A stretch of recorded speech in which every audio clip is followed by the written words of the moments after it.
তোজোর বার্থডের জন্য তো আমরা অনেক ফটো তুলেছিলাম, তো দু একটা ফটো ওরা বার্থডের আগেই জাস্ট দিয়ে দিয়েছিল, আর বাকি ফটোগুলো দেখো এসে গেছে।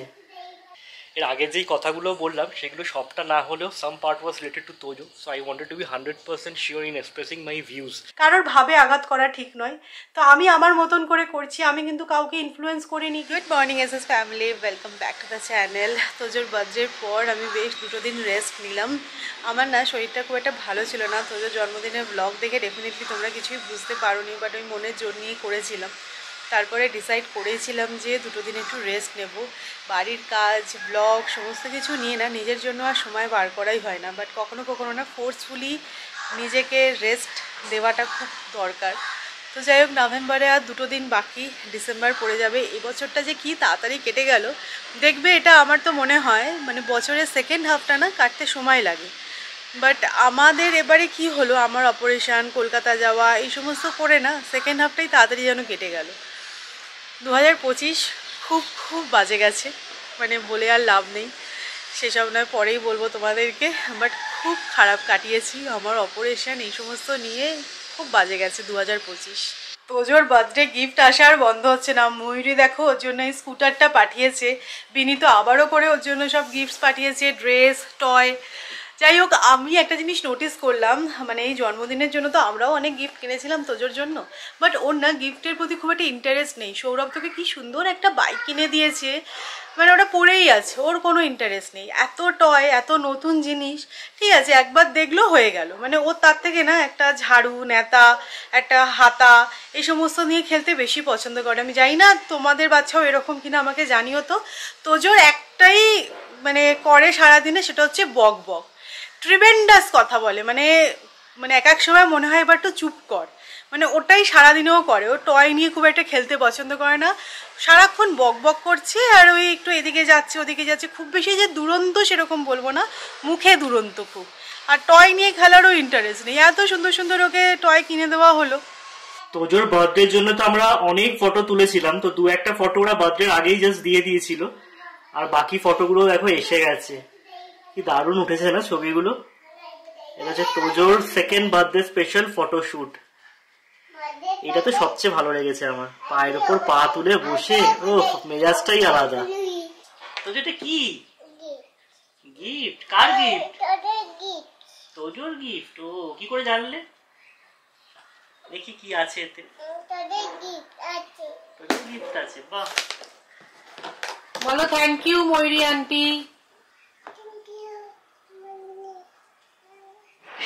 লজ্জা পেয়ে গেছে।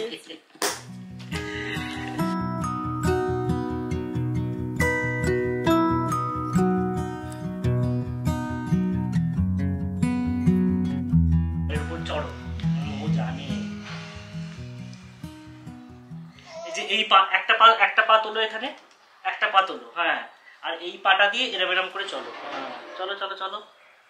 তোজোকে মোটামুটি আমরা ট্রেনিং দিয়েছি যে এই সাইকেলটা বা স্কুটারটা কিভাবে চালাতে হয়, তো মোটামুটি শিখেছে বলেই মনে হচ্ছে। একটা পা নিচে রেখে এরম ভাবে ড্র্যাগ করে আসছে। এসে গেছে তোজো। High high. ভালো হয়েছে স্কুটারটা? ঠিক আছে, পিছনে যাও, যাও পেছনে যাও। এই তো শিখে গেছে। এই আস্তে আস্তে, ঠিক আছে ঠিক আছে। না দুটো পা তুললে হবে না, হ্যাঁ একটা পা, হ্যাঁ।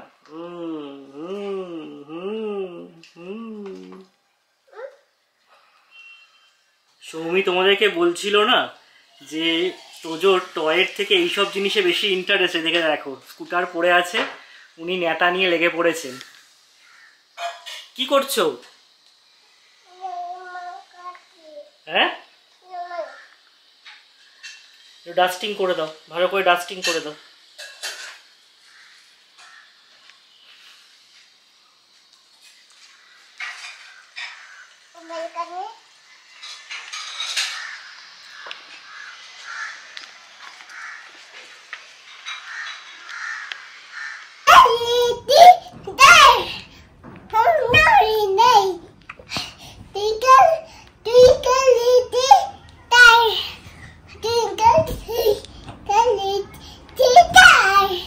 আগের ব্লগে দেখিয়েছিলাম যে আমাদের বাড়িতে মা লক্ষ্মী আর রাধা কৃষ্ণ এসেছেন। তো তো ওনাদেরকে বসানোর জন্য আমাদের মন্দিরে মানে সিংহাসনে আর কি কিছু চেঞ্জেসের প্রয়োজন ছিল, তো সেটা বানাতে দিতে এসেছিলাম এই কাঠের দোকানটা। এটাতে না খুব সুন্দর মন্দিরের কাজ করেন এনারা এই দোকানটায়। তো একটা স্টেপ বানাতে দিয়েছিলাম, রেডি হয়ে গেছে। এই যে এইটা জিনিসটা এনারা বানিয়েছেন খুব সুন্দর, মানে ঠিক যেরকমটা আমরা ছবি এঁকে দিয়েছিলাম এক্স্যাক্টলি সেরকমটা। এবার ওখানে গিয়ে মন্দিরে রেখে বাড়িতে দেখতে হবে যে কিরকম লাগছে।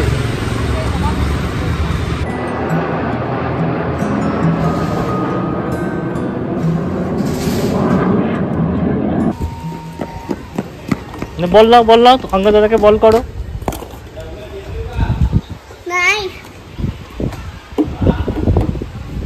বল করো অঙ্গ দাদাকে। ও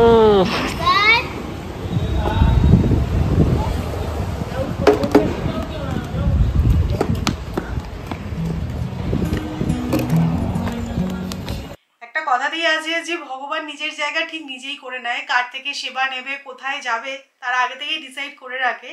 তো আমার রাধাকৃষ্ণ লক্ষ্মী আসার পরে আমি ভাবছিলাম যে কিভাবে সেট করব, কিরকম লাগবে না লাগবে। তো এই স্টেপটাই সৌরভ সকালে আজকে আনতে গিয়েছিল। তো আমরা না অনেক পারমুটেশন কম্বিনেশন করে এই স্টেপটা বানিয়েছি। তো এটা দেখছো যে ওপরের পার্টটা এখানে গোপাল থাকবে, আর একদিকে থাকবে রাধাকৃষ্ণ, আর একদিকে থাকবে মা লক্ষ্মী। তো সেরকমভাবেই এটা বানানো হয়েছে, আর এত সুন্দর বানিয়েছে আর এত ভালো লাগছে দেখে, মানে মনেই হচ্ছে না যে মানে আবার নতুন করে এটা বানানো হয়েছে। ইনিশিয়ালি যখন আমি আমার সিংহাসনটা বানিয়েছিলাম তখন কিন্তু এই স্টেপগুলো বানাইনি, তখন আমার কাছে শুধু গোপাল ছিল। তো এই স্টেপটা বানানো হলো, ভীষণ সুন্দর সেট হয়েছে, সুন্দর বানিয়েছে। আর এই কাঠের কাজগুলো দেখো দারুণ করেছে, তাই না? তো এখানে এত সুন্দর করে গোপাল মাঝখানে বসবে, আর যেহেতু হাইটটা মূর্তিগুলোর একটু বেশি, তো সেই কারণে এই দুটো স্টেপ না একটু নিচু করা হয়েছে, আর বাইরে এরকম একটা রেলিং টাইপের করে দিয়েছে, দারুণ দেখতে লাগছে না? দারুণ, মানে এত ভালো আমি এক্সপেক্ট করিনি। আর পুরো পালিশ করে দিয়েছে, দারুণ করেছে জিনিসটা, দারুণ করেছে। তোজও বলে দিয়েছে দারুণ করেছে, তোজো পছন্দ হয়েছে। এবার রাখো, রেখে সেট করে দেখো।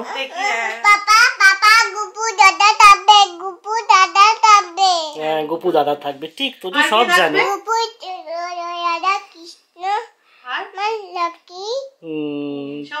সবাই থাকবে, ঠিক আছে।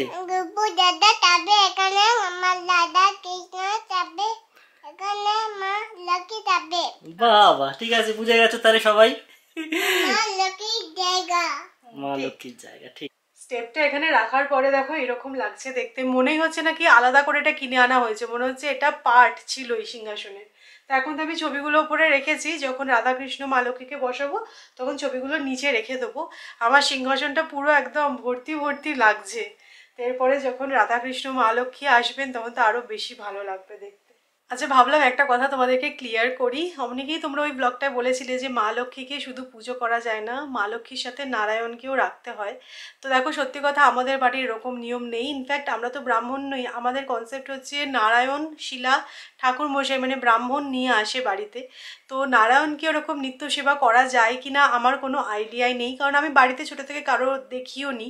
অনেকের বাড়িতে থাকতেই পারে, মানে লক্ষ্মীর সাথে নারায়ণ বা অনেক সময় চার হাতের লক্ষ্মীর সাথে গণেশ পুজো হয়েই থাকে, বাট আমাদের বাড়িতে সেরকম কিছু হয় না। তাই জন্য দেখবে খুব না রেয়ারলি দেখাই আমার পুজোর ব্যাপার বা আমার সিংহাসন, ভীষণ কম দেখাই। কেননা কি বলো তো, এক একজন এক এক রকমভাবে মানে। অনেকে তোমরা জিজ্ঞাসা করো পুজোর কীরকম নিয়ম, একটু সৌমি বলো, তুমি কিভাবে গোপাল সেবা করো বলো। আমি করি না কি, আমি জানি না কি, কিন্তু আমি বলি না, কারণ বললেই না না এটা এরকম নয়, ওটা সেরকম নয়, কারোর ভাবে আঘাত করা ঠিক নয়। তো আমি আমার মতন করে করছি, আমি কিন্তু কাউকে ইনফ্লুয়েন্স করিনি কি শুধু মা লক্ষ্মী রাখো বা শুধু নারায়ণ লক্ষ্মী নিয়েই রাখো। যার যেরকম মনে হবে সে সেরকমভাবে পুজো করো, সেবা করো। আমার যেরকম মনে হয়েছে আমি সেরকমই করেছি। তো ভাবলাম এটা একটু ক্লিয়ার করে দিই তোমাদেরকে। আজকে আমাদের কোথাও বেরোনেরই কোনো রকম প্ল্যান ছিল না, সকাল থেকে দেখছিলে নর্মাল একটা ডে, বাট হঠাৎ করে মনে হলো যে বাড়িতে যেন অনেক দিন হয়ে গেল বন্দি আছি, কোথাও যেন যাচ্ছি না। সেই কলকাতা থেকে আসার পর থেকে কোথাও যাইনি। তো আজকে ফ্রাইডে, এটা হচ্ছে গিয়ে থ্যাঙ্কসগিভিং উইকেন্ড, তাই অফিসেরও কাজ একদম কম। তো সৌমিকে বললাম চলো যাই, লোনাওয়ালা সাইড থেকেই হোক ঘুরে আসি। ঠিক আছে চলো। তো তোজোকে লাঞ্চ করিয়ে দেওয়া হলো, আমরা লোনাওয়ালা সাইডে কোথা থেকে একটু লাঞ্চ করবো। আর এই ওয়েদারটা কিন্তু বেশ ভালোই, খুব যে ঠান্ডা আছে সেরকমটা নয়, বাট হ্যাঁ, লোনাভালা সাইডে পাহাড়ের ওপর তো একটু কুয়াশা কুয়াশা, একটু ঠান্ডা ঠান্ডা, আশা করছি ভালো লাগবে। তো আমাদের পুনে থেকে তো বুঝতেই পারছি লোনাভালা একদম কাছে, ওটা হচ্ছে কি আমাদের গো টু ডেস্টিনেশন। তো এখন আমরা বেরোচ্ছি। তুমি একটু মোবাইলে কাজ করো। কি হয়েছে? আমি না ফার্স্ট আগে রিচার্জ করছিলাম ফোনে, তো জুতোটা এখানে রেখেছিলাম পরবো বলে, আমাকে কিছুতেই ফোনে কাজ করতে দেবে না, বলছে আগে জুতো পরো, টাটা যাবো। ফার্স্ট আগে রিচার্জ না করলে কি করে যাবো? খুব মতামত হয়েছে আজকে। সৌমিয়কে ডাংরি পরাতে যাচ্ছিল, কিছুতেই জিন্স পরবো। তো ওই দেখো ডাংরি জামাটা পরিয়েছে আর নিচে আবার জিন্স পরে নিয়েছে, সবেতে প্রবলেম। সৌরভ ওকে এই শুটা পরাচ্ছে, বলছে না এটা পরবো না, অন্য শু পরবো। তাও রাজি করালাম, কেন বললাম যে রেড টি শার্ট আছে, দেখ তো রেড শু, ম্যাচিং ম্যাচিং হবে। প্রচন্ড মতামত হয়েছে তোমার। ঠিক আছে টাটা, যাচ্ছি। চল। কি কিনতে যাবি? বল। কে বললো তোকে বল কিনতে যাচ্ছি আমরা?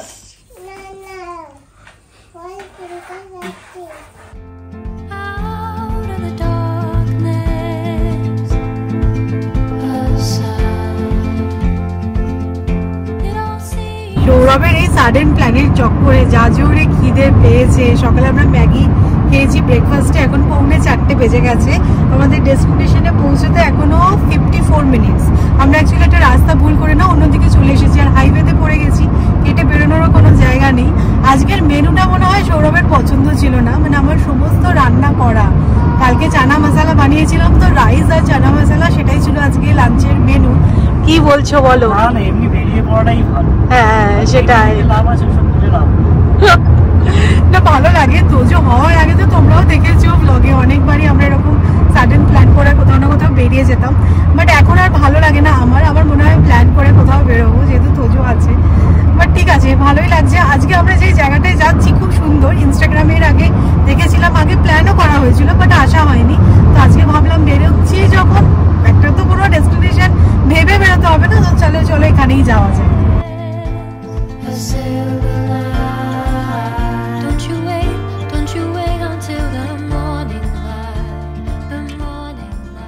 আমরা এখন চলে এসেছি পাওনা লেকের ঠিক সামনে। আর এই জায়গাটা যে কতটা সুন্দর সেটা ঠিক ক্যামেরায় জাস্টিফাই করতে পারছি না আমি জানি, মানে অপূর্ব লাগছে। আর একদম পিন ড্রপ সাইলেন্স, দারুণ। তো আমরা যেখানে যাব সেই জায়গাটা এখনো পৌঁছোইনি, সেটা পৌঁছতে এখনো মোটামুটি মিনিট 10 লাগবে। বাট এই জায়গাটা দেখে দাঁড়িয়ে থাকতে পারলাম না, জাস্ট ফাটাফাটি। তো যে কি এখানে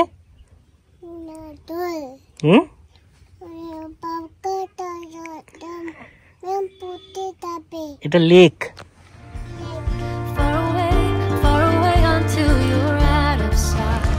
সো আমরা আমাদের ডেস্টিনেশনে ফাইনালি পৌঁছে গেছি।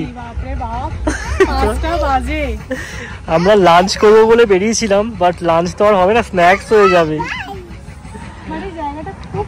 হ্যাঁ, পেছনে এসে পাওনা লেক।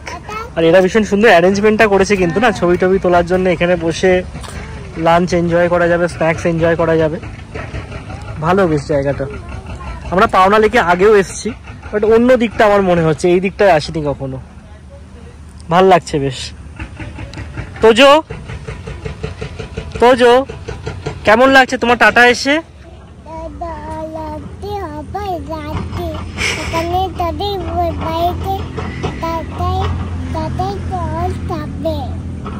আচ্ছা, তোমরা যদি বুঝতে পেরে থাকো তোজো কি বলেছে তাহলে আমাদেরকেও জানিও কমেন্ট করে। ওকে কিছু একটা বলতে তো হবে, কেউ বুঝুক না বুঝুক ও বলবে ওর কথা। চল আমার হাত ধরো, হাত ধরো।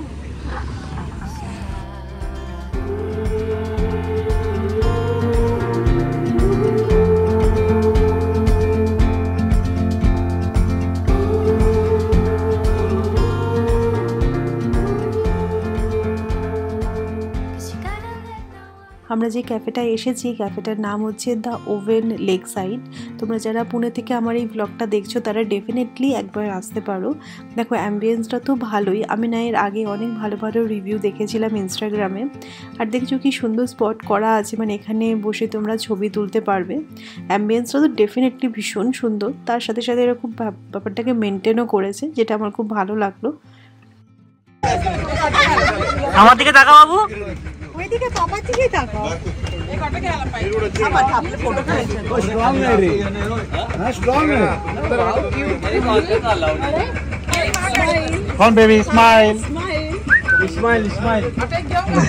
তোজোর এখানে ফটো শুট হচ্ছে, সবাই স্মাইল করাতে চাইছে।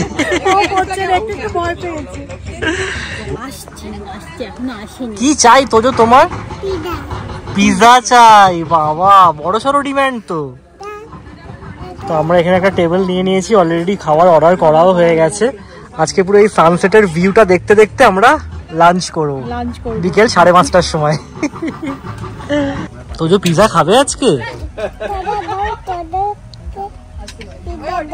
তোজোকে পিজা দাও। একটা কথা লোকের মুখে শুনেছিলাম যে আজকালকার বাচ্চারা নাকি পিজা ফ্রাইজ এসব পেটের ভেতর থেকে শিখে আসে।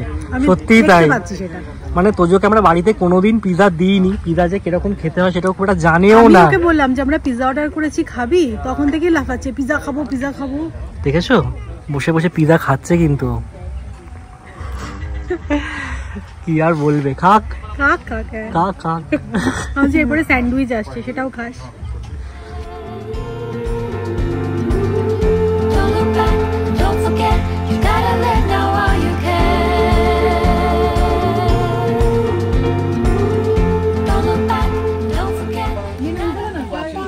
আবার কাল, আবার কাল। টাটা, আজকের মতো টাটা।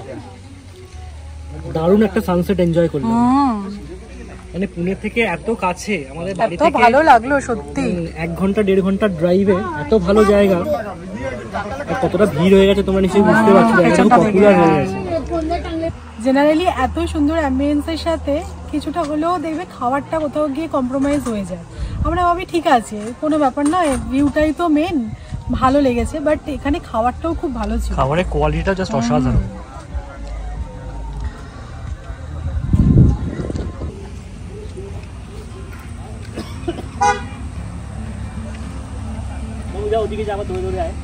ভালো লাগছে এই জায়গায়।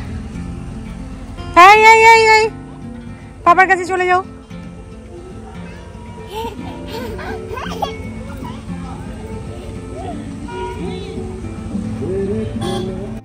যাওয়ার সময় তো দিনের আলো ছিল, অতটা কিছু ফিল হয়নি। হ্যাঁ পাহাড়ি রাস্তা ছিল, বাট ফেরার সময় তোমরা জাস্ট রাস্তাটা দেখো, পুরো ফুটকুটে অন্ধকার, পুরো ধান জমি আর দুধারে শুধু পাহাড়, মানে এত ভালো লাগছিল। আবার সামওয়াট একটু একটু ভয়ও লাগছিল, মানে একদম ডার্ক হয়ে গেছে।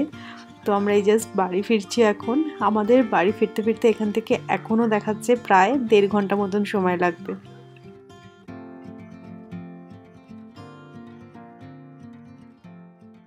জায়গাটা কিন্তু বেশ সুন্দর ছিল, তাই না? সানসেটটা কি ফাটাফাটি লাগলো। বেরোনো হয় না, কিন্তু বেরোলে বেশ ভালোই লাগে, সময়টা খুব সুন্দর কাটলো। তো বাড়ি ফিরে আমি একটু অফিসের কাজ করছিলাম, আর সুমি তোজোকে নিয়েছিল, এখন ডিনারটা বানিয়ে ওকে খাওয়াতে বসে, বেজে গেছে 9:30। তো ভাবলাম যে তোমাদের একটা কথার আনসার করে দিই। লাস্ট ব্লগ মানে তোজোর যেই বার্থডে ব্লগটা আমরা পোস্ট করেছিলাম, সেখানে তোমাদের কিছু কমেন্টস দেখছিলাম, গুটি কয়েকই, বাট স্টিল মনে হলো যে তোমাদের অনেকের মধ্যেই হয়তো এই কোয়েশ্চেনটা থাকতে পারে, বা এই জিনিসটা মনে হতে পারে আমাদের নিয়ে, কেননা ওই কমেন্টগুলোতে দেখলাম বেশ কয়েকটা লাইক পড়েছে। অ্যাকচুয়ালি তোমরা অনেকেই লিখেছো যে আমরা সব রকম সেলিব্রেশন নিজেরা করতেই পছন্দ করি। হ্যাঁ দেখো, সব মানুষ তো আর সমান নয়, এটা আমি বা সৌমি প্রথম দিন থেকেই অ্যাকসেপ্ট করি যে উই আর ইন্ট্রোভার্টস। আমাদের যে কোনো সেলিব্রেশন বলো, সে আমার জন্মদিন বলো, সৌমির জন্মদিন বলো, আমরা নিজেদের মধ্যেই সেলিব্রেট করি and we are happy with it. আর ইনফ্যাক্ট আমাদের 8 বছর হয়ে গেছে বিয়ের, আমরা কোনো দিন এরকম হয়নি যে অ্যানিভার্সারি ধুমধাম করে সেলিব্রেট করেছি। করলে হয়তো কন্টেন্ট পাওয়া যেত, বাট আমরা কোনো কিছুর জন্যই নিজেদেরকে চেঞ্জ করতে প্রেফার করি না। হ্যাঁ, তোজোর ফার্স্ট বার্থডেটা ইনফ্যাক্ট আমরা সবাই মিলে সেলিব্রেট করেছিলাম। হ্যাঁ, রংধনুতে হয়েছিল গত বছরের ফাংশন, তোমাদের হয়তো সবার মনে থাকবে, ফ্যামিলিজদের নিয়ে প্রচুর মজা হয়েছিল। আর এবছর দেখো কেউ নেই, কি আর করা যাবে। হ্যাঁ, আমি নেই বলতে ফিজিক্যালি বলছি, কারণ মেন্টালি বা ভার্চুয়ালি সবাই এখানে প্রেজেন্ট ছিল, অবশ্যই বহুবার ভিডিও কল হয়েছে। আর আমরা যেটা মনে করি, আমি বা সৌমি হচ্ছে এখন তোজোর বেস্ট ফ্রেন্ড, তো আমরা সেই কারণে নিজেদের সাধ্য মতো ওকে স্পেশাল ফিল করানোর চেষ্টা করেছি ওই দিনে। আর ও কিসে স্পেশাল ফিল করবে, ওর কিসে ভালো লাগবে, সেটা অ্যাজ আ পেরেন্টস আমরা মনে করি আমরা সবচেয়ে ভালো বুঝবো। এরপর যখন ও স্কুলে যাবে, ও সত্যিকারের ফ্রেন্ড সার্কেল তৈরি হবে, তখন অবশ্যই ওর ফ্রেন্ডসদের নিয়েই ও বার্থডে সেলিব্রেট করবে, তখন আমরা আমাদেরকে চেঞ্জ করবো ওর জন্যে। বাট ফর নাও আমরা আমাদের স্পেশাল অকেশন নিজেদের মধ্যে সেলিব্রেট করি and we are okay with it. এর আগে যেই কথাগুলো বললাম সেগুলো সবটা না হলেও some part was related to Tojo, so I wanted to be 100% sure in expressing my views, যাতে কোনো রকমের কোনো কনফিউশন না থাকে। আমার এই আগের কথাগুলো শুনে তোমরা একদমই কিন্তু ভেবো না যে তোজো সবার সাথে মিশুক, সেটা আমরা চাই না বা সেটা আমরা এনকারেজ করি না, সেটা বললে একদমই ভুল বলা হবে। আমরা নিজেরা যেহেতু ইন্ট্রোভার্ট, আমরা জানি there are lot of shortcomings in being a introvert, তাই আমরা কখনোই চাইবো না যে আমাদের ছেলে ইন্ট্রোভার্ট হোক। দেখো ও কীরকম হবে সেটা সম্পূর্ণ ওর নিজের পার্সোনালিটির ওপর ডিপেন্ড করছে, বাট অবশ্যই অ্যাজ আ প্যারেন্টস আমরা সব রকমের এনভায়রনমেন্টই দেওয়ার চেষ্টা করব। তো সবার সাথে মিশুক, সবার সাথে খেলুক, আমরা সেটা সবসময় চাই এবং সেটা আমরা এনকারেজও করি। সকালের এই চানার ভয়ে সৌরভ যতই আজকে আমাকে লং ড্রাইভে নিয়ে যাক না কেন, বিকেলে কিন্তু চানাই কপালে আছে। তো এরকম ক্যান্টিনের থালায় নিয়ে নিয়েছি, বাড়ি ফিরে জাস্ট রুটিটা বানালাম, দ্যাটস ইট। তো চলো এই জাস্ট ডিনার করতে বসছি, তোজো ঘুমিয়ে গেছে, আমারও প্রচন্ড ঘুম পাচ্ছে আজকে। তো চলো কালকে আবার একটা ইন্টারেস্টিং ব্লগে দেখা হবে, ততক্ষণের জন্য টাটা, গুড নাইট।